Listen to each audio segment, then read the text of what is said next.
भरलं वांग पोस्ट केलं होतं आणि ती तुफान चाललेली. मोस्ट व्ह्यूड रेसिपी आहे. Whether you win or lose it comes back to you. हे तू एक्झॅक्टली धिरडं केलंस का ऑमलेट केलं? पण सासूबाईंना स्वयंपाकाची अजिबात आवडते. सुरांची मैफल जमते तशी माझी पदार्थांसोबत मैफल रंगलेली असते. त्याचं प्रोफेशनचं टेन्शन असतं, त्याचा स्ट्रेस असतो, त्याच्या आई वडिलांच्या जबाबदाऱ्या असतात. Nothing last for ever. मला कॅमेरा पण लावून दिला पाहिजे, मग नंतर भांडी पण घासली पाहिजे, एडिटिंग पण केलं पाहिजे. असं नसतंय कुठेच.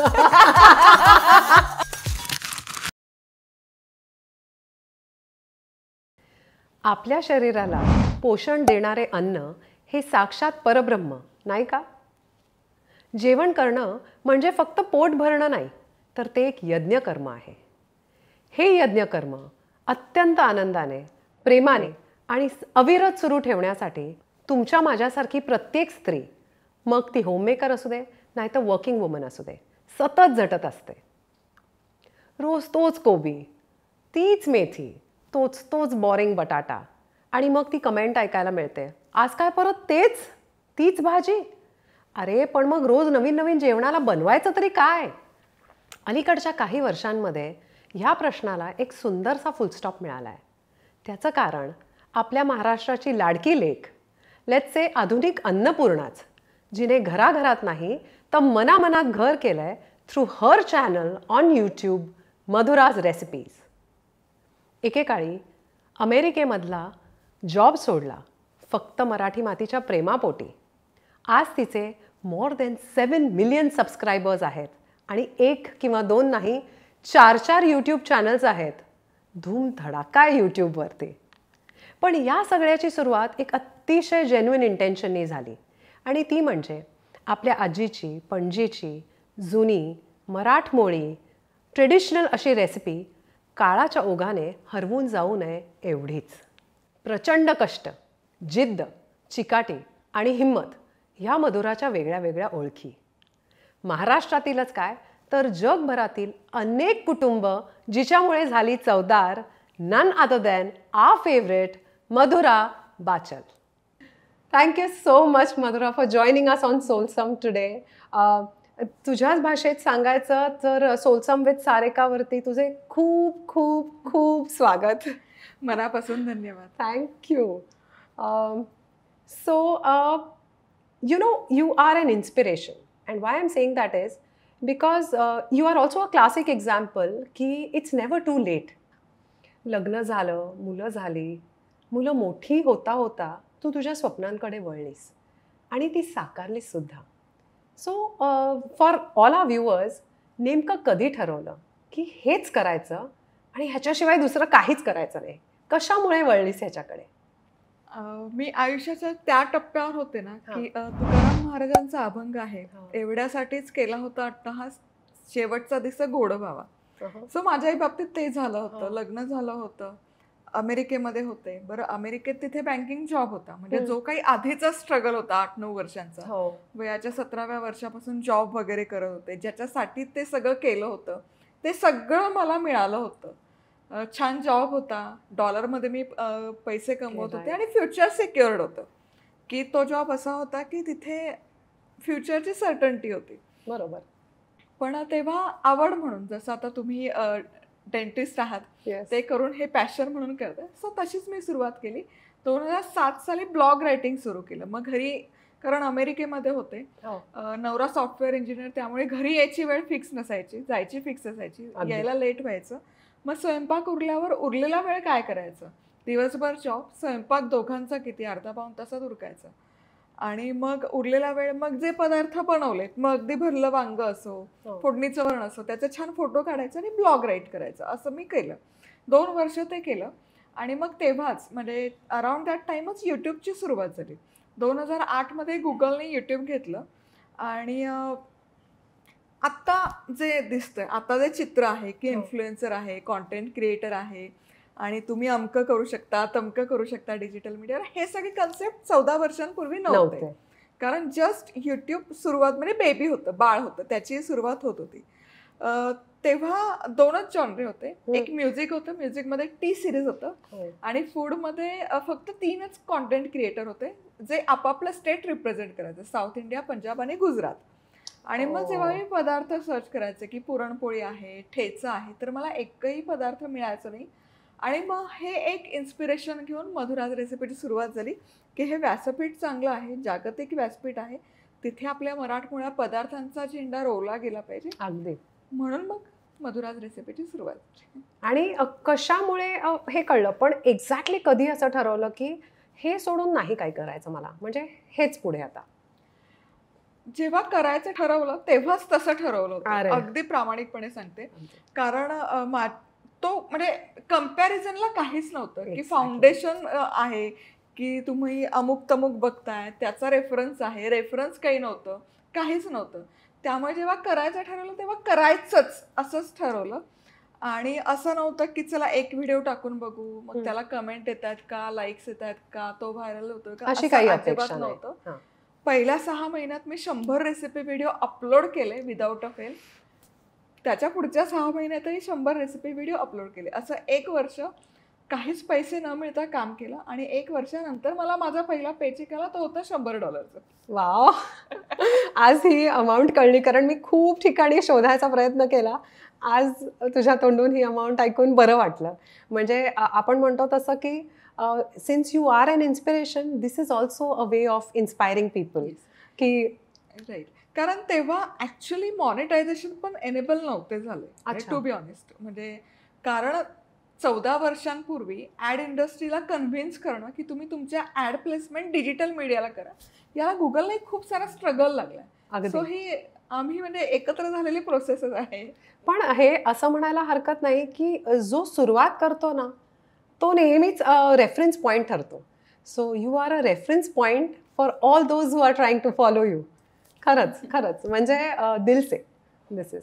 आता मला सांग की 2009 पासनं आजपर्यंत हजारो recipes you must have posted, पण तरीही नेहमी ते जे पहिलं असतं ना, ते it is very close to your heart. पहिली रेसिपी आठवते जी पोस्ट केली असेल? भरलं वांग पोस्ट केलं होतं आणि ती तुफान चाललेली. Oh. मोस्ट व्ह्यूड रेसिपी आहे. वाव. Lovely lovely. नवीन नवीन जेव्हा लग्न झालं तेव्हा सासरच्यांना आपण इम्प्रेस करायला काहीतरी स्पेशल रेसिपी करतो. कधी असं झालं की ते करता करता फजिती झाली, रेसिपी चुकली? खूपदा झालेलं आहे. कारण मी आहे पुण्याची आणि हो. सासर आहे सातारचं. म्हणजे Okay. दर कोसावर खाद्य संस्कृती बदलते, भाषा बदलते तशी खाद्य संस्कृती अगदी. बदलते. अगदी. म्हणजे पुण्यात वाढली आहे त्यामुळे प्रत्येक गोष्टीत गुळ साखर टाकायची सवय. मी शाकाहारी, नवरा नॉनव्हेज, अस्सल कट्टर नॉनव्हेज खाणार.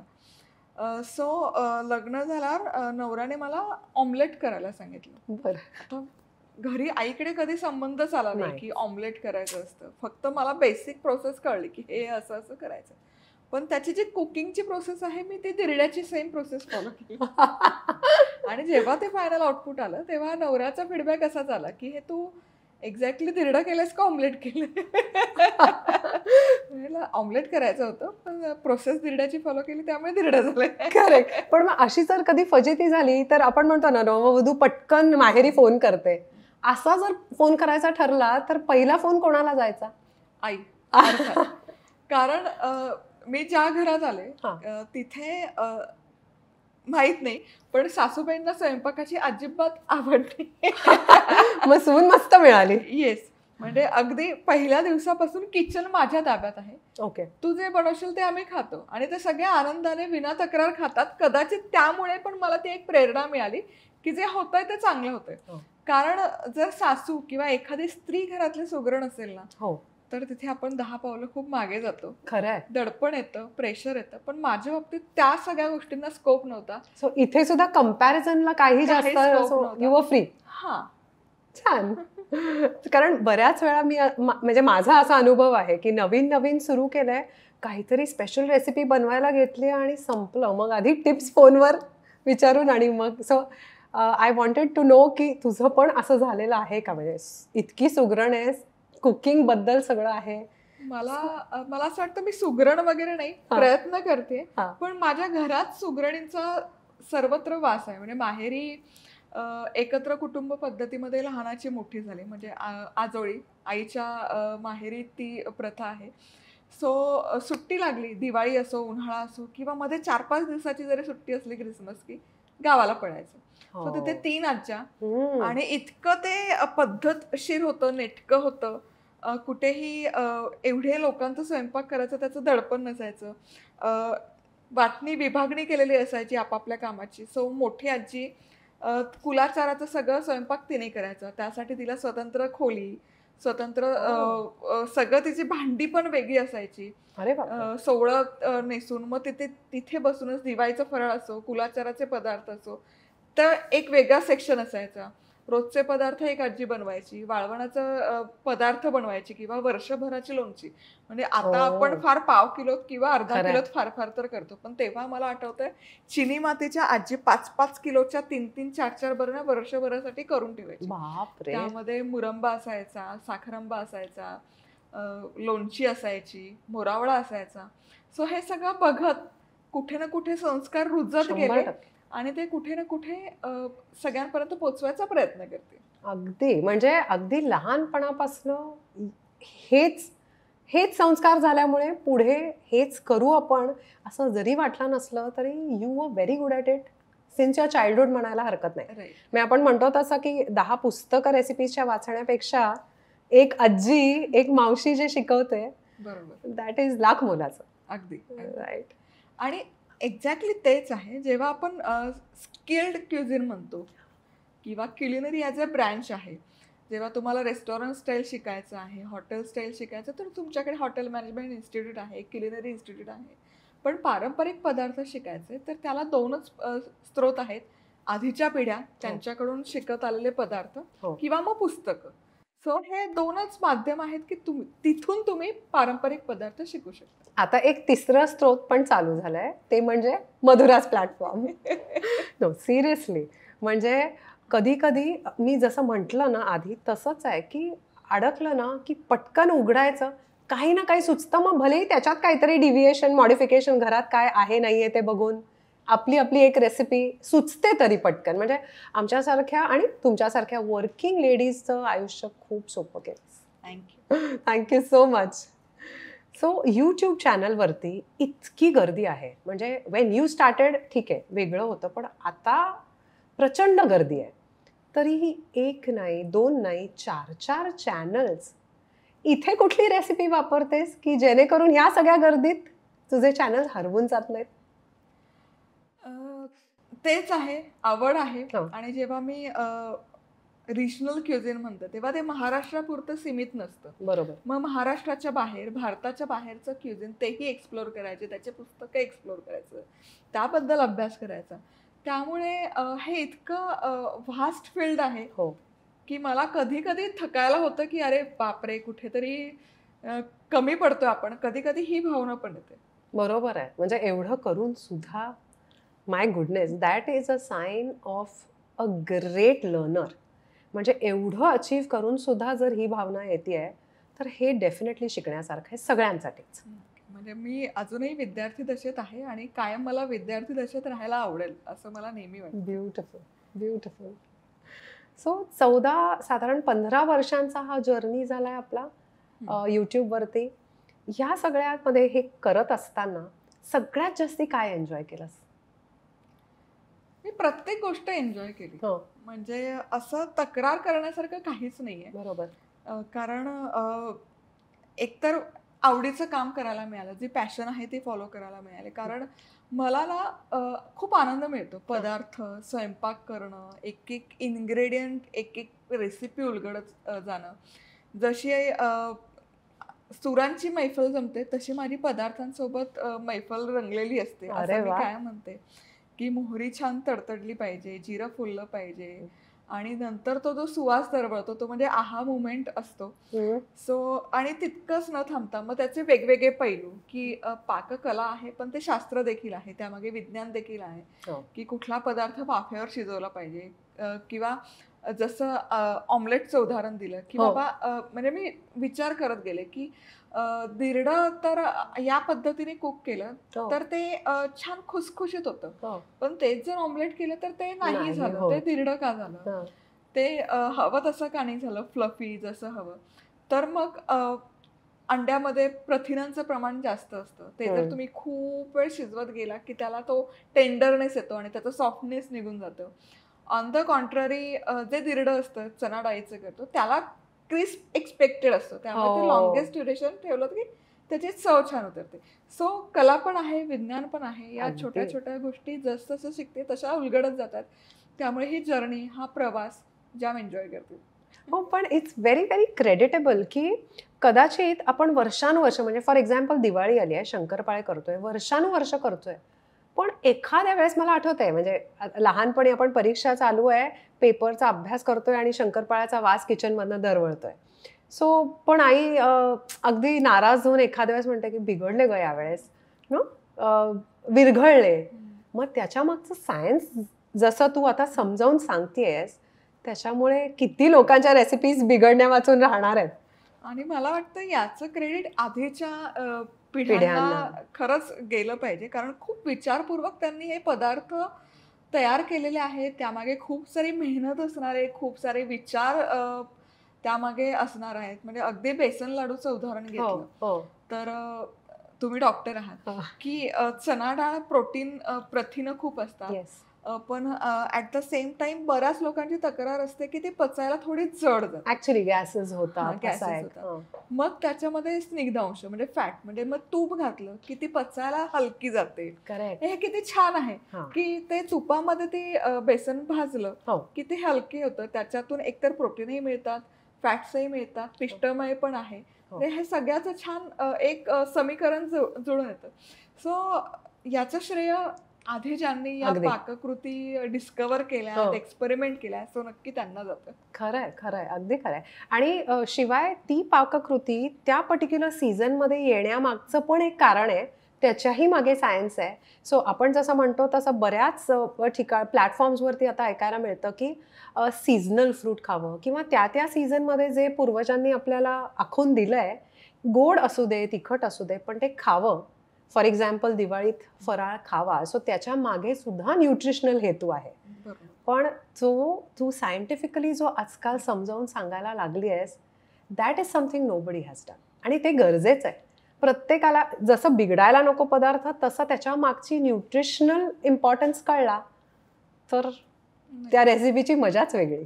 म्हणजे फक्त दिवाळीचा फराळ नाही, म्हणजे आपल्या ऋतूवाईज किती छान पदार्थ आहेत की थंडी सुरू झाली की डिंकाचे लाडू आहेत, मेथीचे लाडू आहेत, हळीवाचे लाडू आहेत की जे सगळ्यांनी खा. मग धान्यांमध्ये बाजरी खायला सुरुवात करा. भरपूर भाज्या येतात हिवाळ्यानंतर, मग भोगीची भाजी आहे किंवा मटार आहे, गाजर आहे, की हे आहारात समावेश करा आणि त्या दृष्टीने त्या अनुषंगाने डिझाईन केलेले पदार्थ पण आहेत. खरंय, खरंय, खरंय, अगदी खरंय. मी जसं म्हटलं तसं ह्या 14-15 वर्षांच्या जर्नीमध्ये इट्स नाईस की तू सगळं एन्जॉय केलंस, पण काहीतरी असं आहे जे मिस केलंस, किंवा ह्याच्यामुळे दुसरं काही असं आहे जे मिस केलंस? मला एक गोष्ट म्हणजे एकतर मी माझं फॅमिली आणि वर्क मी खूप छान एन्जॉय केलं, पण एक गोष्टीचं नक्की खंत आहे की जितका वेळ अभ्यासाला दिला गेला पाहिजे आपल्या खाद्य संस्कृतीबद्दल, भौगोलिक आपली जी परिस्थिती आहे ज्यातून महाराष्ट्र निर्माण झाला, महाराष्ट्र राज्याबद्दल त्याचा भौगोलिक, त्याची ऐतिहासिक माहिती, तो जो सगळा अभ्यास झाला पाहिजे, त्याचा उहापोह झाला पाहिजे, ज्या प्रमाणात झाला पाहिजे तो नाही झालेला. सो डेफिनेटली तिथे मी 10 पावलं, बरीच पावलं मागे आहे, तो प्रयत्न आहे. सो पण मला असं वाटतंय आता सध्या तिकडे अटेम्प्ट सुरू झालेला आहे ना, म्हणजे if I am not wrong you are planning to do PhD right फूडमध्ये. हो, म्हणजे हे कुठेच आधी आलेलं नाहीये, मला जस्ट आत्ता कळलेलं आहे, त्याच्यामुळे मी ते ग्रॅब केलं. PhD इज अनदर अटेम्प्ट या लर्निंग प्रोसेसमध्ये रिफाईन होण्याचा. करेक्ट? अजून काही जेणेकरून एक दिशा मिळेल की जो विषय मला करायचा आहे, पीएचडी एक फक्त प्लॅटफॉर्म आहे. बरोबर. की आता कसं माझं भरकटल्यासारखं सगळी प्रोसेस होतीये किंवा वाचन होतंय, हे पण वाचायचं ते पण वाचायचं. तर तसं न करता एक जर तुम्हाला गाईड करायला टीचर असेल, गुरु असेल, तर ती प्रोसेस जर्नी फार स्ट्रीमलाईन होते. त्या हेतूने ते करायचं एक विचारात घेतलं. वा. पण त्याला वेळ लागतो. ऑफकोर्स. पण एवढ्या रेसिपीज रोल आउट झाल्या आहेत आतापर्यंत, कधी असं होत असेल ना की ही एखादी रेसिपी रिपीट झाली आहे, मग ती पुन्हा करताना म्हणजे असं झालंय का की कधी रिपीट झाली आहे? रिपीट झाली आहे म्हणजे म्हणण्यापेक्षा मला रिपीट करावं लागतात आणि हे 14 वर्ष without a break, without a fail करावं लागतंय. कारण मला खरंच खूप कौतुक वाटतं की आपली मराठी मंडळी आहेत, मराठी जनता, यांची नाळ अजूनही ना आपल्या पारंपरिक पदार्थांबरोबर खूप घट्ट जोडली गेली आहे. अगदी. मग तुमचं सण सुरू होतात, श्रावण महिन्यातले एक स्पेशल पदार्थ आहेत. गणपतीला उकडीचा मोदक खायचा आहे, तळणीचा पण मोदक खायचा आहे, उकडलेल्या गव्हाच्या पिठाचाही मोदक खायचा, सगळं खायचंय.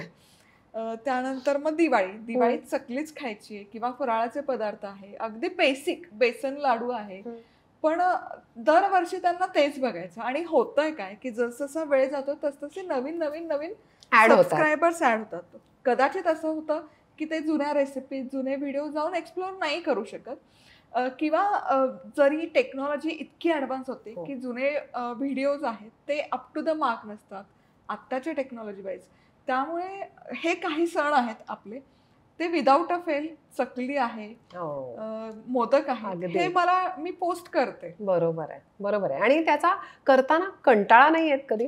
अजिबात नाही येत. कारण त्यातून मीही दरवर्षी काही ना काही नवीन शिकते. माझ्यासाठी काही ना काही लर्निंग असतं, काही ना काही टेक अवे असतं आणि प्रत्येक रेसिपीतून काहीतरी नवीन मी शिकत असते. म्हणजे सेम रेसिपी दुसरींदा करून सुद्धा यू लर्न समथिंग. डेफिनेटली. आणि जेव्हा मला असं वाटतं की नाही, याच्यातून मला काहीतरी टेक अवे आहे, मला काहीतरी लर्निंग आहे, मी काहीतरी यातून शिकतीये, घडतीये, तेव्हाच मी ती पोस्ट करते, जेव्हा मला समाधान वाटतं. एखादं उदाहरण अशा रेसिपीचं, म्हणजे फॉर एक्झाम्पल मोदक आत्ता तू म्हणालीस, तर आता मागच्या 8 वर्षापूर्वी उकडीचे मोदक दाखवले असतील किंवा कुठलंही दुसरं एक्झाम्पल, मग त्याच्यात काय बदल करून 8 वर्षानंतर पुन्हा ती रेसिपी शूट होते? सो ही पण आहे ना, म्हणजे हा आमचा एक प्रवासच आहे व्ह्युअर्स सोबत झालेला. जेव्हा मी 2010 साली अमेरिकेत होते, मोदकची रेसिपी पोस्ट केली, तेव्हाचे चॅलेंजेस माझे वेगळे होते. तेव्हा ताजा नारळ मिळायचा नाही, बरं तो खोवण्यासाठी साधनं नसायची, कारण मिक्सरचं किंवा तिथल्या इलेक्ट्रॉनिक गॅजेट्सचं वॅटेज फार कमी असतं, अर्धच असतं. जितकं आपल्या इथे 220 असेल तर तिथे 110 120 असतं, त्यामुळे ते तितकं फिजिबल नसतं. तांदळाची पिठी घेतली तर उकडीच्या मोदकांची खूप वेगळी आणि स्पेशल पिठी असते, त्यासाठी लागणारा तांदूळही तिथे उपलब्ध नसतो. त्यामुळे घरी जरी खूप आटापिटा करून जरी करायचं म्हटलं तरी ते फिजिबल नाहीये. मग काय करायचं? मग याच्या मागे खूप सारे प्रयोग, मला मग इनिशियल फेजला मी पण खूप स्ट्रगल केला, प्रयोग करावे लागायचे. कारण जसं मी सांगितलं की फाउंडेशन काही नव्हतं आणि जे द्यायचे ते फुल प्रूफ, की लोकांना जमलं पाहिजे, फेल काही गेलं नाही पाहिजे. मग तिथे ओरिएंटल स्टोअर भरपूर आहेत, एशियन स्टोअर भरपूर आहेत. मग आपलं नेहमीचं तांदळाचं पीठ जे फार सुकं असतं, पण ओरिएंटल स्टोअर मध्ये एक ग्लुटनियस राईस फ्लॉर मिळतं, चिकट तांदळाचं पीठ. मग 1 कप जर हे पीठ असेल तर 1/2 कप हे पीठ टाकलं, ते चाळून घेतलं, त्याची उकड काढली, तर मोदक अगदी असलखीत महाराष्ट्रात होतात तसेच होतात. सो हे प्रयोग, हे experiment over the period of time शिकत आले. किंवा नवीन लग्न झाल्यावर जेव्हा दिवाळी फराळ करायचा आहे, तर मी रेसिपीज विचारायचे.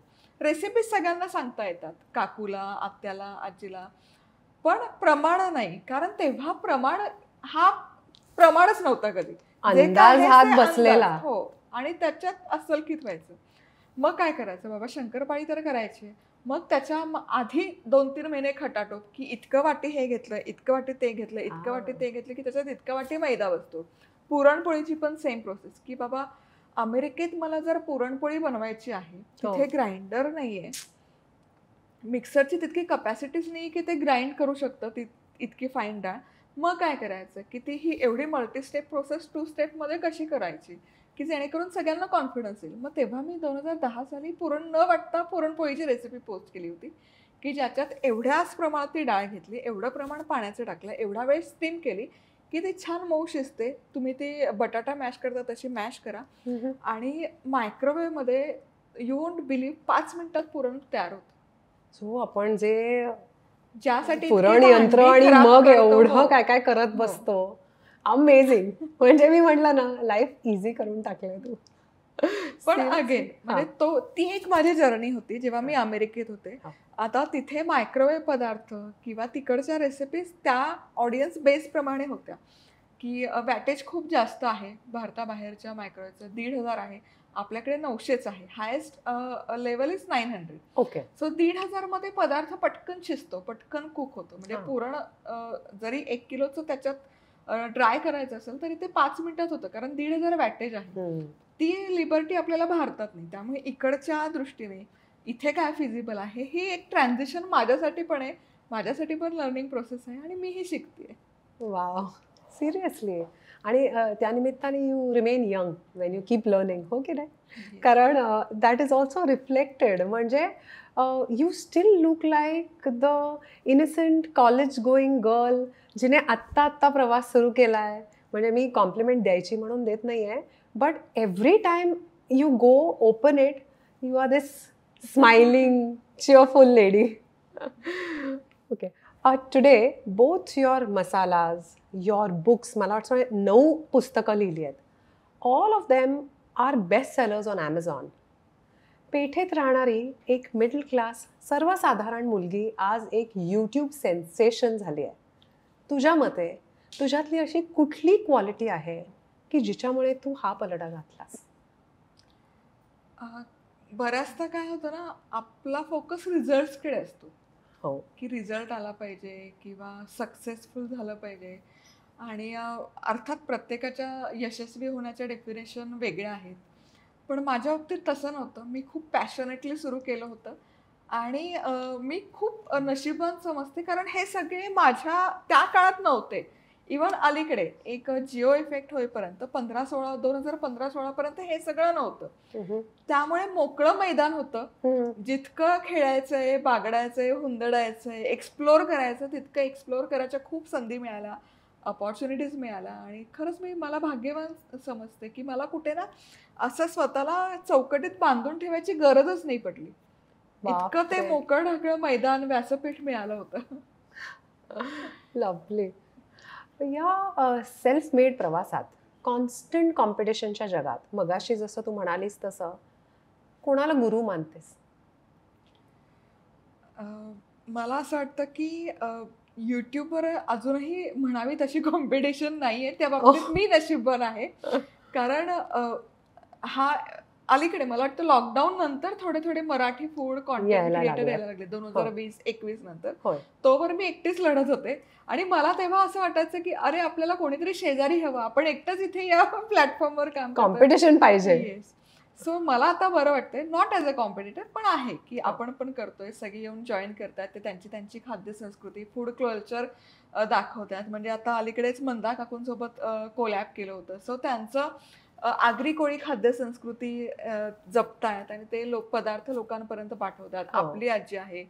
सो हे छान छान, मलाही मी ते प्रोसेस एन्जॉय करते, ती जर्नी एन्जॉय करते. त्यामुळे कॉम्पिटिशनचं दडपण नाही आहे. नाईस. Madhura, what next? म्हणजे मी थोडीशी हिंट देते. मराठी नंतर मास्टर शेफ इंडियामध्ये मधुरानी जाऊन महाराष्ट्राचा झेंडा रोवलाय. बघायला खूप आवडेल आम्हाला. I am sure our viewers will agree with me. असा काही प्लॅन आहे? विचार तरी. अगदी प्रामाणिकपणे सांगायचं तर म्हणजे स्पर्धा प्रकार आणि त्या स्पर्धेतून आलेलं यश हे संभव I am not made for it, असं मला प्रामाणिकपणे वाटतं. त्यामुळे कॉम्पिटिशन किंवा स्पर्धा यात अडकून पडायला आणि त्यात वेळ इन्व्हेस्ट करायला नाही आवडत. अशा संधी भरपूर आलेल्या आहेत. हो ना. मास्टर शेफमध्ये आलेल्या आहेत, बाकी पण प्लॅटफॉर्मवर आलेल्या आहेत. पण त्याच्यात अडकून नाही पडायचं. त्याच्यात म्हणजे काय होतं ना, एक सर्टन पिरियड ऑफ टाइम काम केलं तुम्ही की जेव्हा म्हणजे मधुराज रेसिपी मराठीचा सक्सेस आहे ना, फार असा चुटकीसरशी होता. आणि हे 2 ट्रान्झिशन्स मी बघितलेत की जिथे मला आधीचं पहिलं चॅनल आहे त्याच्यावर 1,00,000 सबस्क्रायबरचा टप्पा पार करायला 6 वर्ष मी वाट बघितली होती. माय 6 गॉड. वर्षानंतर 1,00,000 आले. पण जेव्हा मराठीची जर्नी सुरू केली तेव्हा तो 18 महिन्यात म्हणजे 1.5 वर्षात 1 मिलियन झाले होते आमचे. सो हे इतकं फास्ट आणि क्विक झालं. सो फास्ट मुव्हिंग, फास्ट पेसमध्ये झालं. सो एक थोडा पॉज घेऊन एक ठरवलं होतं. हां. कारण सोशल मीडिया किंवा समाज माध्यम असं आहे ना, मग तो कुठलाही असो, मेनस्ट्रीम असो, टेलिव्हिजन असो किंवा डिजिटल असो, की फोमो होतो. खरंय. Fear of missing out, Yes. की मला हेही करायचंय, मला तेही करायचंय, हेही मला जमलं पाहिजे. बरं मी नाही केलं तर मग तो दुसरा घेणार आहे, ही इन्सिक्युरिटी असते. अगदी. सो याच्यात अडकायचं नाही. त्यामुळे जे काही करायचं त्याबद्दल फोकस आहे. त्यामुळे नाही करायच्या त्या गोष्टी नाही होत. But that is good. So आपल्याला एवढं तरी नक्की माहिती पाहिजे की आपल्याला काय नाही करायचं आहे आयुष्यात. So that is good. पण as a viewer, as your fan असं वाटतं ना की अरे मास्टर शेफ इंडिया आहे, मथुराने इथे जायला पाहिजे. विचार करेन मी. नक्की विचार करेन. नक्की नक्की. पण जसं सांगितलं की बऱ्याच गोष्टी म्हणजे आता एक सर्टन स्केलला तुम्ही गेलात की सुरुवातीपासून खूप साऱ्या एन्डॉर्समेंट्स येतात. सो तिथेही आमची क्लॅरिटी आहे की जे फूड रिलेटेड आहे तेवढं करायचं. मग त्याच्यामध्ये ज्वेलरी असते, मेकअप असते, क्लोदिंग असतं, त्याचे बऱ्याच एन्क्वायरीज असतात. पण ही क्लॅरिटी सुरुवातीपासून आहे की हे क्षेत्र आपलं नाही आहे. I am not a beauty queen or something like that, किंवा मी ॲक्टिंगमध्ये नाही, मी ॲक्ट्रेस नाही आहे. त्यामुळे हे माझं पिंड नाही आहे किंवा मग हे माझं फील्ड नाही आहे की हे मी केलं पाहिजे, केलंच पाहिजे. त्यामुळे या सगळ्या गोष्टींवर मी सुरुवातीपासून नाही वेळ घालवला. पण ॲट द सेम टाईम जी मंडळी अप्रोच होतात त्यांचंही जेन्युइन हेतू असतो की प्रमोशन झालं पाहिजे, हे सगळं झालं पाहिजे. मग याला एक कुठेतरी मिड पॉईंट आला पाहिजे. म्हणून आम्ही मधुराज रेसिपीची एक छान कम्युनिटी डेव्हलप केली, बिल्ड केली. 1 मिलियन तिथेही फॉलोअर आहेत. की या सगळ्या मंडळींना जे स्मॉल स्केल बिझनेस आहे, म्हणजे मला खूप प्रामाणिकपणे वाटतं की जेव्हा कुठला व्यवसाय लोक करतात ना, तेव्हा त्यामध्ये खूप कष्टाचे पैसे लागलेले असतात. अगदी. आणि माझी तितकी योग्यता नाही किंवा पात्रता नाही की तुम्ही तुमच्या कष्टाने कमावलेली एखादी गोष्ट मला फुकट द्यावी. मी विकत घेईल पण फुकट नाही घेत. पण मग मार्केटिंग करायचं, त्यांचं प्रमोशन झालं पाहिजे. तर ही खूप छान कम्युनिटी आहे. वन्स इन अ वीक तिथे ते येऊन त्यांच्या प्रॉडक्टचं प्रमोशन करू शकता, which is absolutely free of cost. आणि याच्यात घरगुती व्यवसाय होते, म्हणजे 0 to 1 स्टार्टअप.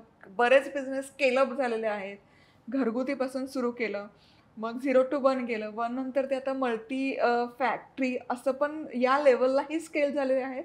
आणि याच्यात खूप सारे आहे, म्हणजे मसाले आहेत, तेल आहेत, ब्युटी प्रॉडक्ट्स आहेत, क्लोदिंग आहे. सो याचं खूप छान वाटतं की जरी आपण अडकून नाही पडलो, पण ॲट द सेम टाईम आपण म्हणजे असं म्हणतात ना, be committed to your decision but flexible in your approach. Absolutely. So ती थोडी फ्लेक्झिबिलिटी दाखवली. त्यामुळे ज्या दृष्टीने, ज्या हेतूने अप्रोच होतो त्यांचाही हेतू कुठे ना कुठे साध्य होतो. सो याचंही समाधान वाटतं. कुठेही मग असं गिल्ट नाही वापरत, अरे आपण फारच रिजिड आहोत, फारच आपण ॲटिट्यूड दाखवतोय का. तर अतिशय नम्रतेने हे सगळं चालू आहे गेले अनेक वर्ष. छान वाटतं. Really this is real life hero for me. म्हणजे हा मेन हेतू आहे. रिअल लाईफ हिरोचा अर्थ काय आहे? आपण तर मोठे होतोच आहोत, पण आपल्या बरोबरीने आपल्या माध्यमातून कितीतरी लोक मोठी होताना तो खरा आनंद आहे. सिरियसली, म्हणजे हॅट्स ऑफ टू यू. आज म्हणजे मला बऱ्याच म्हणजे पुढे सुद्धा असे बरेच शोज आहेत जिथे रिफ्लेक्ट होतं युअर प्युरिटी. पण आज मला ती अनुभवायला मिळाली की जर आपल्या आणि it takes a lot of courage. इतकं easily you can waver from your art आणि इतकं easily you can get into this branch जिथे खूप ग्लॅमर आहे किंवा जिथे यू कॅन गो अहेड आणि मग स्काय इज द लिमिट. पण याला म्हणतात ऑनेस्टी टू युअर आर्ट. हा, म्हणजे जसं की तुम्हाला जे काही करायचं त्याबद्दल क्लॅरिटी तुम्हाला असली अगदी की मग फोमो, इनसिक्युरिटीज नाही होत. काही होत नाही. Wow, really nice. हे शिकण्यासारखं पुन्हा एकदा आहे. नक्कीच. You touch so many lives. You have thousands of fans and followers आणि इतक्या सुंदर सुंदर कमेंट्स मिळतात. पण अशी कुठली एखादी कमेंट आठवतीये की आपण म्हणतो जो दिल को छू गई, अशी कुठली आठवतीये? लॉकडाऊन मधली आहे. हा. सो करोना काळ सगळ्यांसाठीच आपल्यासाठी वेदनादायक होता, त्रासदायक होता. आणि बरेच आपण जवळची मंडळी त्यामध्ये गमावली. सो असाच एक खूप सुंदर मेल आहे एका मुलाचा, की लॉकडाऊनमध्ये त्याने त्याची आई गमावली आणि घरात तो मुलगा आणि त्याचे वडील 2च पुरुष मंडळी. त्यामुळे अल्टिमेटली स्वयंपाकाची जबाबदारी त्यांच्यावर आली. कारण ती वेळ अशी होती की बाहेरनं काही आउटसोर्स करणंही शक्य नव्हतं. आणि मग त्याने इतका तो मोठा आणि छान मला आत्ताही सांगताना काटा येतो अंगावर, की त्याचं म्हणणं असं होतं की तू आहेस ना, तू आहेस त्यामुळे मला माझ्या आईची उणीव जाणवत नाही. मला असं वाटतं की इथे माझी आईच उभी आहे आणि ती मला पदार्थ शिकवते आणि ती मी करतोय. So beautiful. मी म्हणूनच म्हटलं यू रिअली टच लाईव्स. म्हणजे what else can even I am speechless. This is called touching lives. So तुझ्या आवडीचं रूपांतर एका बिझनेसमध्ये झालं आणि इतका सुंदर तो तू करतेस. तू इतक्या छान छान डिशेस बनवतेस and at the end of it ते आम्हाला चव घ्यायलाच मिळत नाही. So I am trying to hint की कुठेतरी कधीतरी मधुराज कॉर्नर किंवा मधुराज चेन ऑफ रेस्टॉरंट्स असं बघायला मिळणार आहे. प्रयत्न सुरू आहेत. अरे वा. So I am very close. प्रयत्न लवली लवली लवली. ऑफकोर्स सुरुवात पुण्यातनंच हवी आम्हाला. म्हणजे आधी आम्ही चव घेतो, सगळ्याला काय पुणेरी स्टॅम्प देतो आणि मग you are free to increase your. खवय्ये नगरीतूनच सुरू झाली पाहिजे. अगदी. त्यापेक्षा मला असं वाटतं की वेगळी दाद नाही. खरंय खरंय खरं. तिथून तुम्ही मग तावून सुलाखून निघता. खरंय. अगदी lovely. But it's nice to know की पुढची वाटचाल तिकडे आहे. लवली. कारण असं वाटतंच ना की अरे खूप छान आहे पण एखादी चव. नाईस.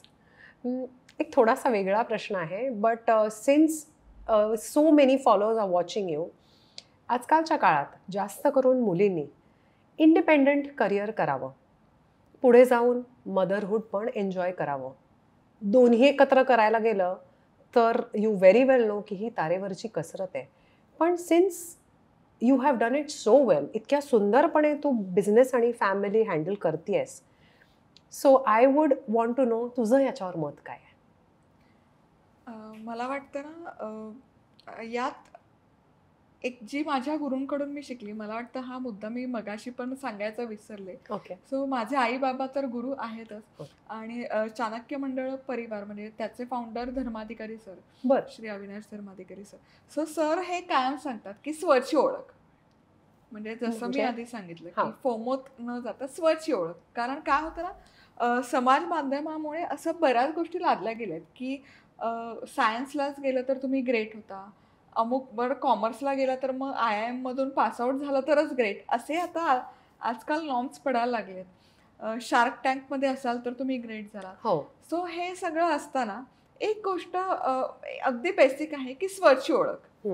की ठीक आहे की आता जे प्रोसेसमध्ये तुम्ही करत आला आहात, करत गेला आहात, दॅट्स ओके. पण कधीतरी हा विचार केला पाहिजे की मला काय आवडतं, मला काय करायला आवडतं. त्याला म्हणतात स्वची ओळख. की अशी कुठली गोष्ट आहे की जिथे मला भूक लागली आहे हेही नाही कळत, बरं कोणी क्रिटिसाइज करतंय त्याचा काहीच फरक नाही पडत आहे. म्हणजे जनरली आपल्याला फिलिंग्स हर्ट होतात जरा कोणी काही बोललं. म्हणजे माझ्या बाबतीत असं झालं, जेव्हा मी निर्णय घेतला की नाही मला डिजिटल प्लॅटफॉर्मवर शिफ्ट व्हायचं. आता ऑफकोर्स काळजीपोटी किंवा प्रेमापोटी घरातून खूप सारे सल्ले येत होते. कारण ज्या गोष्टीसाठीचा जो स्ट्रगल होता माझा 7-8 वर्षाचा, ते सगळं मी अचीव केलं होतं. सो त्यांचेही कन्सर्न्स फार जेन्युइन होते की बघ विचार कर, हे सोडतेस आणि हे सुरू करतेस जिथे तुला आत्ता काहीच माहिती नाही, diving into the unknown आहे. बरोबर. सो विचार कर. काही प्रेमापोटी आपुलकीपोटी करायचे, काही लोक हर्टफुल त्या इंटेन्शननी करायचे. पण जेव्हा तुम्हाला एखादी गोष्ट खूप मनापासून आणि आवडीची असते ना, तेव्हा हे येतच नाही. म्हणजे कानापर्यंत पोचतं पण ते आत शिरत नाही. तुम्हाला आळस नाही येत, थकवा नाही जाणवत. कारण माझी मुलगी खूप तान्हं बाळ होती जेव्हा मी सुरू केलं तेव्हा. सो अर्ली चाइल्डहुड सेंटर आहेत अमेरिकेमध्ये, 0 to 3 years साठी आहे. तर मग मी तिला तिथे घेऊन जायचे. मग पहाटे उठायचं, नवऱ्याचा डबा करून द्यायचा, 7-7:30ला नवरा बाहेर पडायचा. नवरा बाहेर गेला की मुलीला उठवायचं, तिचं आवरायचं. 8 वाजता घरातून बाहेर पडायचं, 9 ते 12 तिला तिथे ठेवायचं, तिच्याबरोबर टाइम स्पेंड करायचा, घरी आलं की तिचं फूड परत शिजवायचं, खाऊ घालायचं, तिला झोपवायचं, ते त्यानंतर 2 ते 4 हा एक स्लॉट फक्त मला मिळायचा. बरोबर. पण मला कधीच थकवा नाही जाणवला, कारण ही आवडीची गोष्ट होती माझ्या. मी कॅमेरासमोर उभं व्यवस्थित राहायचं. रात्री ती झोपली की परत एडिटिंग करायला बसायचं किंवा कॉन्टेंट रायटिंग. सो स्वतःची ओळख खूप गरजेची आहे, की अशी कुठली गोष्ट आहे की ज्याच्यामुळे तुम्ही देहभान हरपलं जातं आणि तुम्हाला काहीच फरक नाही पडत कोण काय बोलतंय, कोण काही नाही. पण ॲट द सेम टाईम थोडं रिअलिस्टिक असणं पण गरजेचं आहे. हे मी नेहमी सांगते, की जरी मी बँकेतला जॉब सोडला तरी कुठेही माच केला नव्हता, की ही मी नोकरीला लाथ मारली आणि आता मी हे करणार आहे, ते करणार आहे, मी आता लखपती होणार आहे, अरबपती होणार आहे, असं काहीही इंटेन्शन डोक्यात नव्हते. अगदी नम्रतेपूर्वक केलेला हा प्रयत्न होता, जो सफल झाला असं म्हणू शकते, यशस्वी होण्यापेक्षा. नक्कीच. की जरी बँकेची नोकरी मी सोडली तरी त्याच्या आधी 10 वर्ष जवळपास मी काम करत होते. त्यामुळे माझ्याकडे, आणि नंतर अमेरिकेत गेल्यावर 2 वर्ष माझा जॉब होता, त्यामुळे डॉलरमध्ये अर्निंग करत होते आणि सफिशियंट फंडिंग होतं, इन्कम होतं, बॅलन्स होता, की जेणेकरून मी आता ब्रेक जरी घ्यायचं ठरवलं, नाही परत नोकरीला जायचं ठरवलं, तरी पुढचे 5 वर्ष त्याच्या बेसिसवर मी सर्व्हाइव्ह करू शकते. ॲसेट्स बिल्ड झाल्या होत्या. नवरा आणि आम्ही दोघं मिळून तो डिसिजन्स घेऊन ॲसेट्स इनफ बिल्ड झाल्या होत्या. त्यामुळे अगदी विचारपूर्वक केलेला हा डिसिजन होता असं मी म्हणेन. त्यामुळे जे काही करायचं ना, कन्फ्युज्ड स्टेट ऑफ माइंडमध्ये नाही. ब्रेन फॉग असतं, दॅट आय ॲग्री. सुरुवातीला क्लॅरिटी नसते, ब्रेन फॉग असतं, इन्सिक्युरिटी असते सुरुवातीला. पण तरी पण जेव्हा अनसर्टनिटीमध्ये तुम्हाला जायचं असतं ना, तेव्हा प्लॅन ए स्ट्रॉंग हवा तुमचा. प्लॅन ए हवा, प्लॅन बी हवा. माझ्याकडे जर हे नसतं चाललं तर माझ्याकडे बँकेचा जॉब होता, माझ्याकडे ती लिबर्टी होती, की चला मी 1-1.5 वर्ष ट्राय करते, नाही वर्कआउट झालं तर I will go back to my job. हा ऑप्शन, ही लिबर्टी माझ्याकडे होती. सो मला असं वाटतं की फिनान्शियल लिबर्टी, लिटरसी खूप महत्त्वाची आहे. तुम्ही काही करा, वयाच्या कुठल्याही टप्प्यावर असा, कारण इथे ब्लेम गेम नाही खेळू शकत. हा तुमचं डिसिजन असतो, की नवऱ्याने फंडिंग नाही केलं, नवऱ्याने सपोर्ट नाही केला, पैसे नव्हतं, अमुक नव्हतं, ढमुक नव्हतं, हे सगळं न करता तुम्हाला करायचं आहे ना, ती तुम्हाला क्लॅरिटी हवी, त्याचा अभ्यास तुम्हाला हवा. त्यासाठी जे काही चॅलेंजेस येणार असतील तर ते फेस करायची तुमची मानसिक, शारीरिक सगळ्या तयारी लागतात. त्यासाठी तुम्हाला स्वतःला सक्षम करावं लागतं आणि या सगळ्या अंगांचा विचार करून करावं. आणि मगच ठरवावं की करिअरमधनं मदरहूड कडे वळावं की नाही, वळावं तर कधी वळावं. आणि अगेन जे आजकाल ट्रेंड बघायला मिळतो, म्हणजे जे पाश्चात्तीकरणा, म्हणजे स्त्रीवादाचा खूप चुकीचा अर्थ आपणच लादून घेतलाय, की इक्वलिटी, जो अर्थ नाहीये, इक्वल वगैरे करायची काहीच गरज नाहीये, किंवा खांद्याला खांदा लावून. मला असं वाटतं ना, की साधं सोपं लॉजिक आहे रिलेशनशिपमध्ये, की तुमचे विकनेस आणि स्ट्रेंथ दोघांनी ओळखा आणि ते करा. हे असं मीच का करू, मग मी आई आहे, मग हा का नाही करते, मग याने पण केलं पाहिजे, हे असं एकमेकांवर लादण्यापेक्षा आई पण हे एक देणगी आहे आणि ती तशी एन्जॉय करावी, ती एन्जॉय करावी. आणि मग जर ते आपला निर्णय तो आहे तो करायचा, तर ती जबाबदारी घ्यायची मानसिक, शारीरिक दोन्हीही तयारी हवी. सो दोन्हीकडे clarity is very important. What you want from लाईफची. मुलांबद्दल थोडंसं सांग ना. म्हणजे मला कल्पना आहे की शाळेत आहेत, पण साधारण त्यांचा कल काही, म्हणजे बाळाचे पाय पाळण्यात दिसत आहेत का? सो मुलगी आता 10वी मध्ये आहे आणि मुलगा लहान आहे, 5वीत आहे. सो देवाचे आभार मी मानते की खूप गुणी मुलं आहेत. मनस्वी सुरुवातीपासूनच तिचा अजिबात त्रास नाही आहे, ती छान झोपायची, त्यामुळे माझं रेसिपी शूट व्हायचं किंवा समंजस आहे. त्यामुळे खरं ही जर्नी, ही प्रोसेस झाली की मध्ये मॅटर्निटीचा पूर्ण 9 महिने मी शूट केलं. मंथन जेव्हा पोटात होता तेव्हा आमचा डिसिजन झाला होता की भारतात परत यायचं. त्यामुळे ते 9 महिन्याचं शूट आणि प्लस भारतात आल्यावर मला 6 महिने सेटल व्हायला लागणार आहे, कारण न्यूबॉर्न बेबी असणार आहे, इथे येणार. त्यामुळे ते 6 महिन्याचं कॉन्टेंट प्री शूट मी तिथेच केलं होतं, इथे आल्यावर नव्हतं केलं. सो हे कुठे ना कुठे या मुलांचा सपोर्ट आहे, नवऱ्याचा सपोर्ट आहे, त्यामुळे हे पॉसिबल होतं आहे. आणि कल आता मंथन ऑफकोर्स खूप लहान आहे, त्यामुळे त्याचं अजूनही तसं काही फिक्स नाही आहे. मनस्वी पण अजून एक्सप्लोअर करते, पण सोफार तिचा तरी कल थोडा कॉमर्सकडे आहे.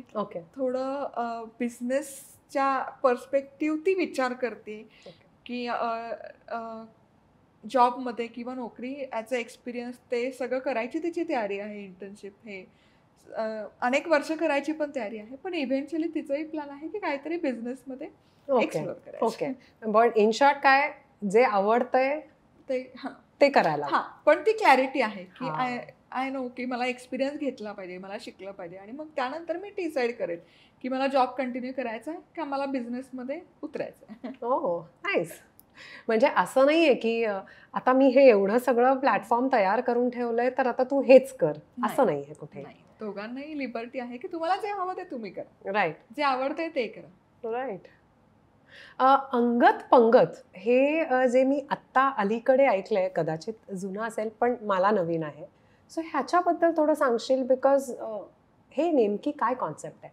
बेसिकली अमेरिकेतून आम्ही भारतात आलो, महाराष्ट्रात आपण राहतोय. महाराष्ट्रात आपण राहूनही मराठी मेन्यू, हॉटेलमधल्या मेनू कार्डमध्ये मराठी पदार्थ बघायला नाही मिळत. अच्छा. न स्टार्टरमध्ये मिळतात, न मेन कोर्समध्ये मिळतात, सो डेझर्टमध्ये नाही आहे.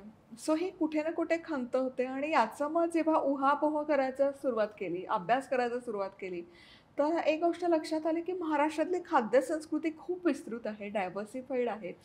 पण खानदेशातला एखादा पदार्थ कोकणातल्या माणसाला माहीत असेलच असं नाही, किंवा पश्चिम महाराष्ट्रातला माणसाचा पदार्थ खानदेशातला पदार्थ बसलेल्या माणसाला माहीत नाहीच आहे, किंवा महाराष्ट्रातच मराठी पदार्थांची देवाणघेवाण झालेलं नाहीये, ते पदार्थ रुजलेले नाहीयेत.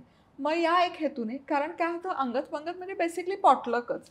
पण आपला पॉटलक करताना पण कल शॉर्टकटकडे असतो की नूडल्सच करून घेऊन जा, पावभाजीच करून घ्या. तर त्याला कुठेतरी एक फाटा देऊन, ब्रेक देऊन की नाही, तुम्ही ना तुमच्या प्रांतातली रेसिपी करा. मग एका अंगत पंगत मध्ये एकीने लाटी वडी केली होती. 2018ला आपण पहिली अंगत पंगत केली होती.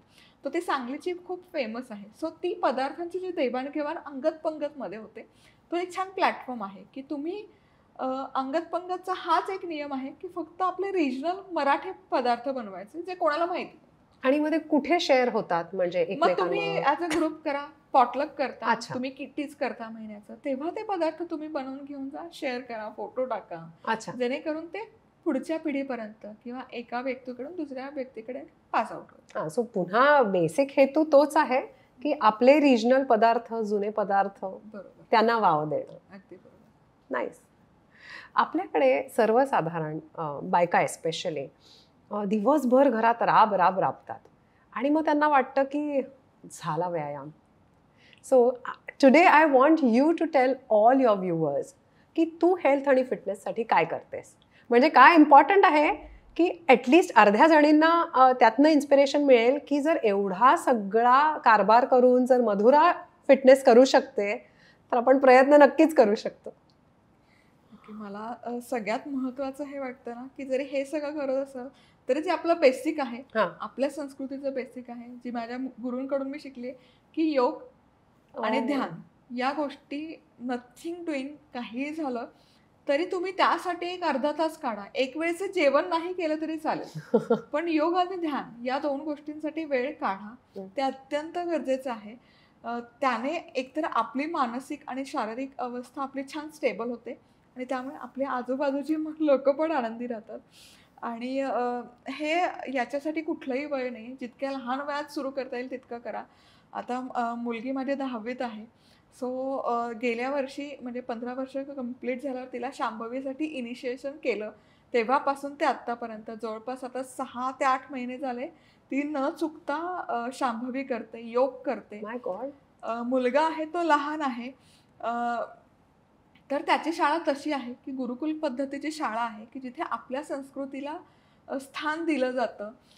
तर तिथे योग आणि ध्यान त्यांच्या शाळेतच तो सिलेबसचा पार्ट आहे की रोज 45 मिनिटं या दोन गोष्टींना द्यायची आहेत.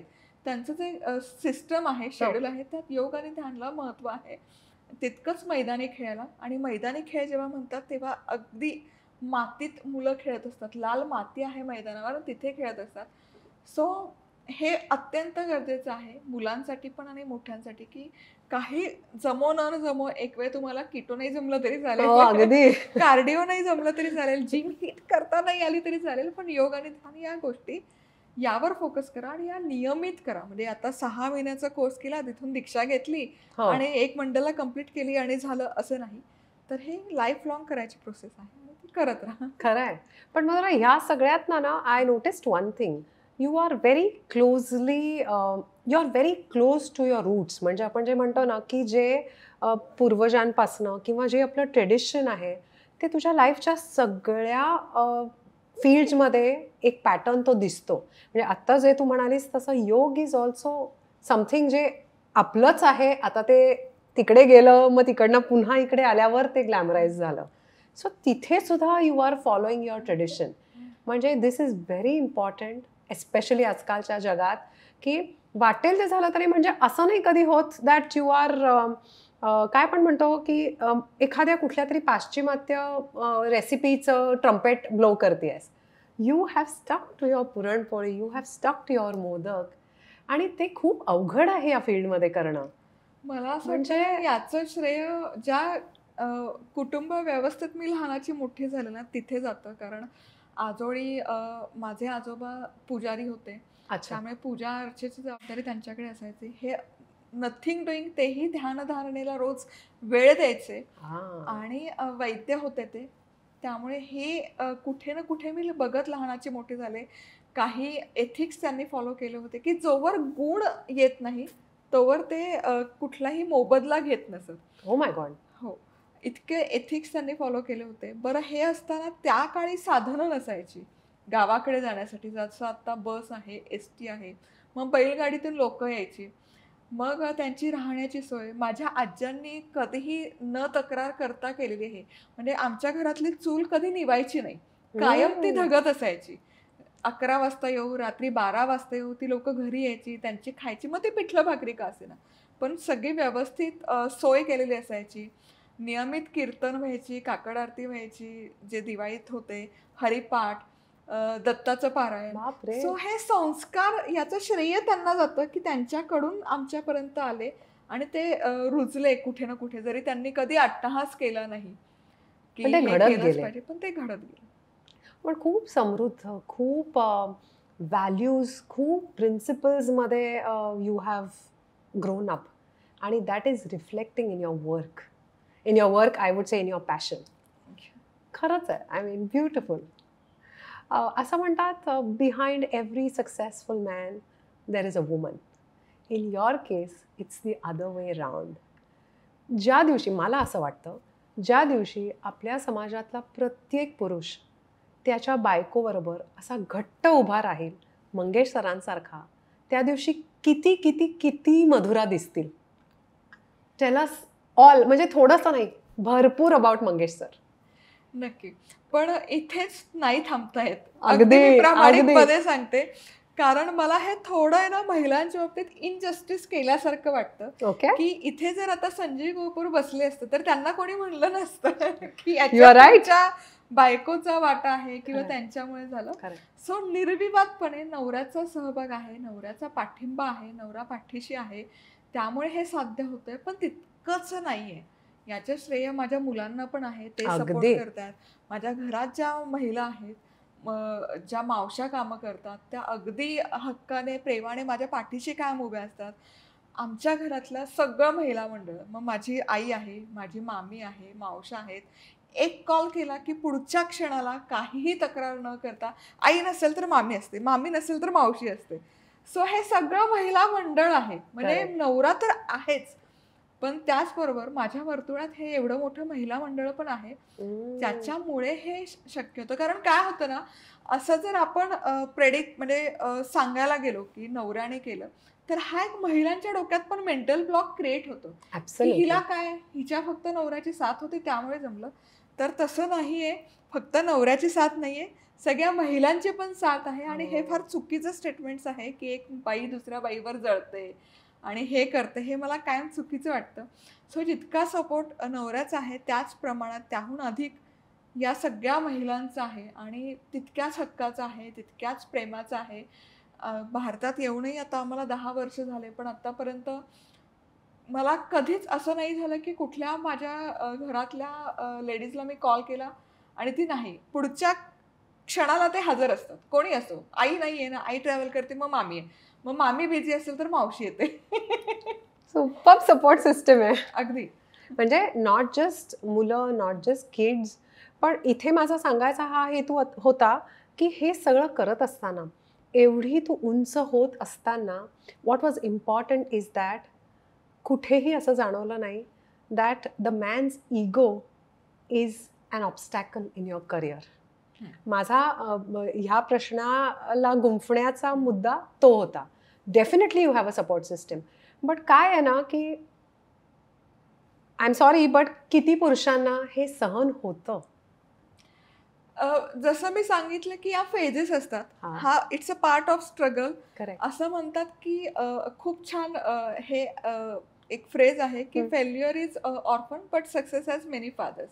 त्यामुळे नवऱ्याचा सपोर्ट असतो, पण तो सपोर्ट मिळण्यासाठी पण तुम्हाला सर्टन पिरियड ऑफ टाइम झगडावं लागतं. That is the truth. हे वास्तव आहे की एक सर्टन वेळ द्यावा लागतो, नवऱ्यालाही द्यावा लागतो, तुम्हालाही द्यावा लागतो. असं कधीच होत नाही की, कारण तिथे पैसा इन्व्हॉल्व आहे. नवऱ्यावर काय फक्त तुम्हाला सपोर्ट करायची जबाबदारी नसते, म्हणजे तो येऊन घरही चालवायचं चकलीचं हे मळणार नाहीये, बट त्याचं प्रोफेशनचं टेन्शन असतं, त्याचा स्ट्रेस असतो, त्याच्या आई वडिलांच्या जबाबदाऱ्या असतात, त्यांच्या फायनान्शियल रिस्पॉन्सिबिलिटीज असतात. त्यामुळे असं अपेक्षा करणं की नवऱ्याने अगदी मला कॅमेरा पण लावून दिला पाहिजे, मग नंतर भांडी पण घासली पाहिजे, एडिटिंग पण केलं पाहिजे, असं नसतंय कुठेच. आणि आता होतं, पण इथपर्यंत यायला इनिशियल फेजला थोडा स्ट्रगल, थोडं कन्व्हिन्स, थोडा पेशन्स, नक्की समजून घेणं, या गोष्टी कराव्या लागतात, जी सभ्यता आपल्या संस्कृतीमध्ये आहे. इथे जर मग आपण जर पाश्चात्तीकरण किंवा पाश्चात्य संस्कृतीचा विचार केला तर मग हल्ली फार ऐकू येतं, अमुक ढमुक झालं की रेड फ्लॅग्स, ब्लॉक, टॉक्सिक, हे शब्द आपल्या संस्कृतीत नाहीयेत आणि अशी माणसंही आपल्या संस्कृतीत नाहीयेत. त्यामुळे प्लीज या सगळ्यातून बाहेर या. माणसं जशी आहेत तशी आहेत, तशी स्वीकारा आणि त्यांना घेऊन पुढे जायची मानसिक तयारी करा. So well sed. पण आत्ता जसं म्हणालीस ते मी थोडंसं उलटून पुन्हा विचारणार आहे. ह्या खुर्चीत आत्ता संजीव कपूर बसला असता तर त्याला त्याच्या बायकोची संमती किंवा त्याचा सपोर्ट मिळायला एवढा वेळ, एवढा स्ट्रगल लागला असता का? म्हणजे मी का मुद्दामून पुन्हा ट्विस्ट करतेय की हीच आपली संस्कृती, हेच आपलं कल्चर, पण मला म्हणायचं आहे काय की संजीव कपूरला वेळ लागला नाही, मधुराला तिचा स्ट्रगल, तिचा वेळ लागला. So here is where I am trying to come की हा जर वेळ आज आपल्या समाजाने कमी केला, पुरुषांनी खांद्याला खांदा लावून जर मधुरा वाढवायच्या असतील तर डेफिनेटली तिकडनं सपोर्ट हवा. कारण काय होतं ना, गृहिणी हा शब्दच गृहीत धरला जातो. अगदी गृहिणीला गृहीत धरणं, म्हणून ती गृहिणी, हे आता आपण गृहीत धरलेलं आहे. मग गृहिणी म्हणलं की तिने ते केलं पाहिजे, ते अगदी आपण हक्काने, अधिकाराने ते लादतो, ते अपेक्षा धरतो. पण त्या रोलमधून जरा काही वेगळं करायचं म्हणलं की तिथे खूप आक्षेप येतात, चॅलेंजेस येतात. आणि कदाचित हा फक्त भारतीय संस्कृती नाही, ओव्हरऑल जागतिक संस्कृती जरी बघितली तरी हे सगळीकडे घडत आलेलं आहे. त्यामुळे ते अँटिसिपेट करून की असं होतं किंवा होऊ शकतं, सो दॅट्स ओके. की आत्ता कदाचित पाठिंबा नाही आहे किंवा आत्ता बेसिकली काय होतं ना की तो कॉन्फिडन्स यायलाही वेळ जातो. खरंय. आणि असं नाही म्हणत की इव्हन या टप्प्यावर येऊन जेव्हा मी मधुराज रेसिपी स्टार्ट करायचं ठरवलं होतं 2009 साली, तेव्हाही नवऱ्याने मला एक प्रश्न विचारला की तुला जमेल का, तुला जमणार आहे का. पण याचा अर्थ असा नाही की आता ही एवढी लांब जर्नी आल्यावरही हा प्रश्नाचं उत्तर मला द्यावं नाही लागत. कुठलाही नवीन प्रोजेक्ट घेताना हा प्रश्न असतोच की तुला जमणार आहे का. मग ते शूट असो, कुठलं रेसिपी कॉन्टेंट शूट असो, कुठलं नवीन काही करायचं असो, ट्रॅव्हल असो, की तुला जमणार आहे का. आणि हा कन्सर्न फार जेन्युइन असतो, कारण आपल्यावर मल्टिपल रिस्पॉन्सिबिलिटीज असतात. खरंय. आणि त्या मॅनेज करून आपण करणं हे एक्सपेक्टेड आहे अजूनही आपल्या समाजात. अनफॉर्च्युनेटली दॅट इज फॅक्ट आहे ते. बदलायला कदाचित थोडा वेळ लागेल, पण अगेन हे बॅलन्स करणंही आपल्या हातात आहे. कसं करू शकता, म्हणजे आता जर तुमच्या हातात 4 पैसे येत आहेत, तर तो अट्टहास न करता की सगळंच मी करणार, मीच केलं तर ते छान होतं, आउटसोर्स करणं गोष्टी, हे एक थोडी मला कुठे वाटतं ना, की महिलांचं वर्चस्व कुठे गाजवायचं तर ते घरामध्ये, अगदी स्वयंपाकघरात. मग तोही थोडा दृष्टिकोन बाहेर ठेवून, की जर मी हेही गोष्टी मी जर अलोकेट केला, आउटसोर्स केला, दुसऱ्यांकडून करून घेतला, तर तो वेळ मला युटिलाइज करता येईल, माझे आवड मला जोपासता येईल.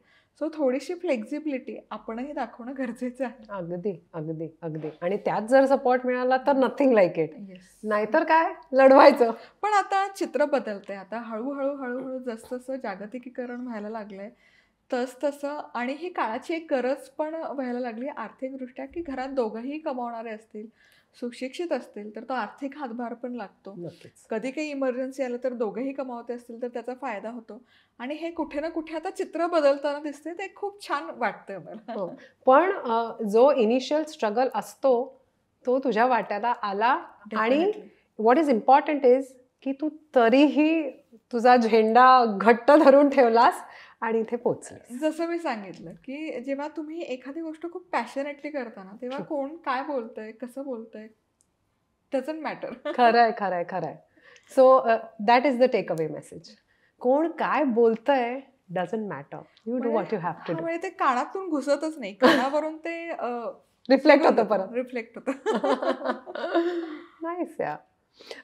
युअर इनसेन्स, मी मगाशी म्हणता तसं your purity, it reflects in your recipes, it reflects in how you talk, it reflects in your books, it reflects everywhere.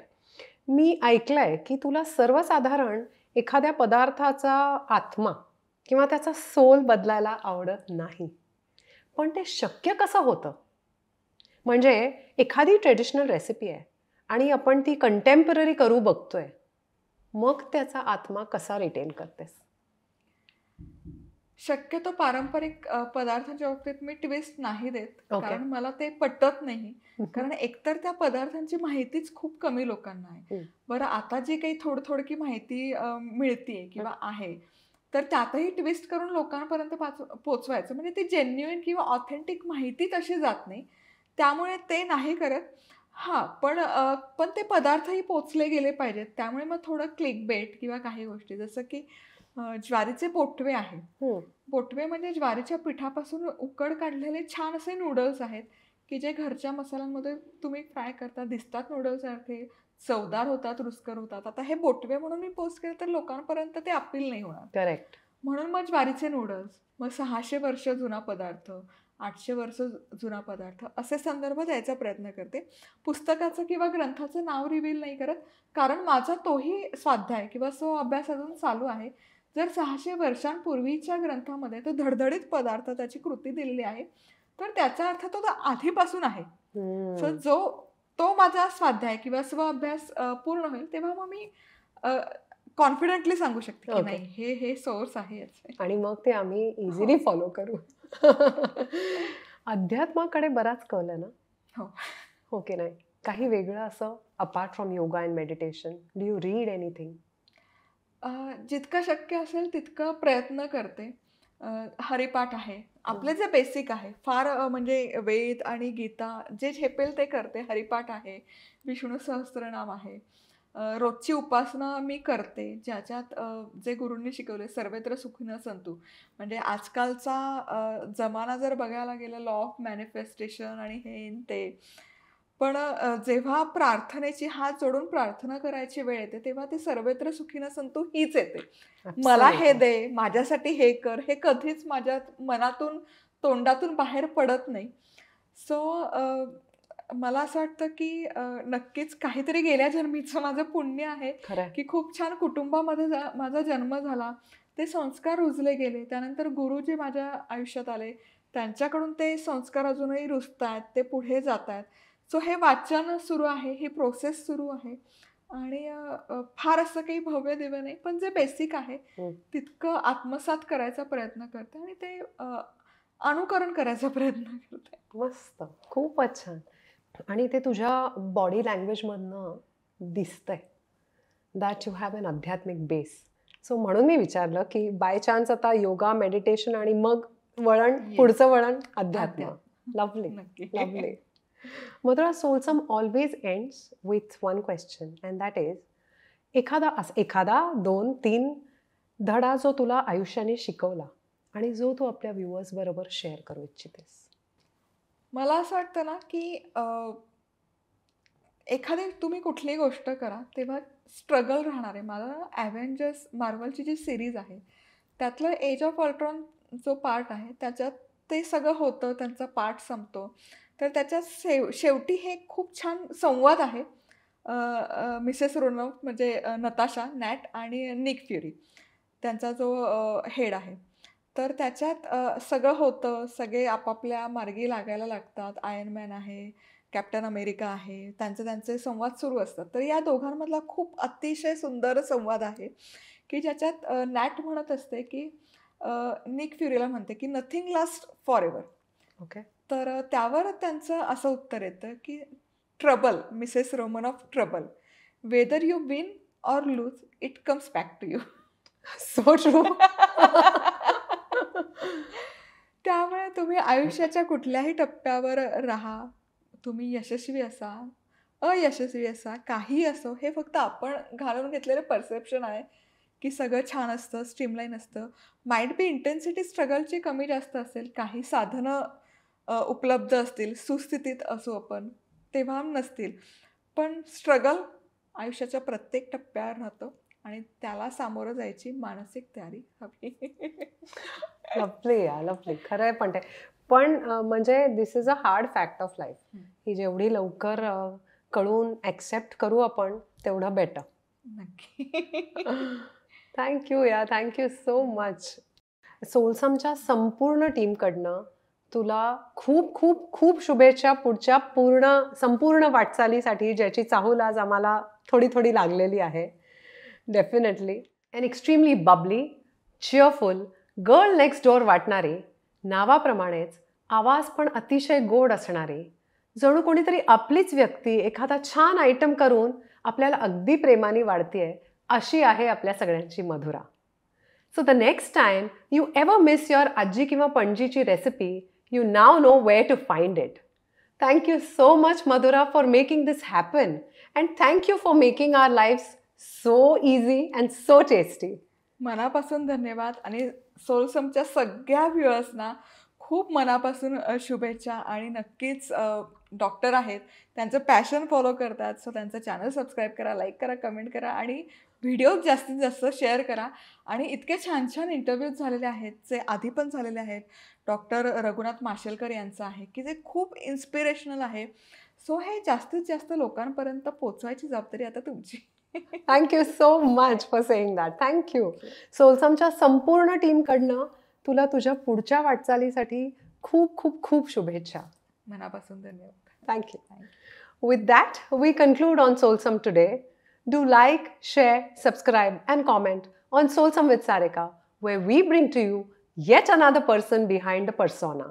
Till then, take care guys. Remember, life is short. Live it fully.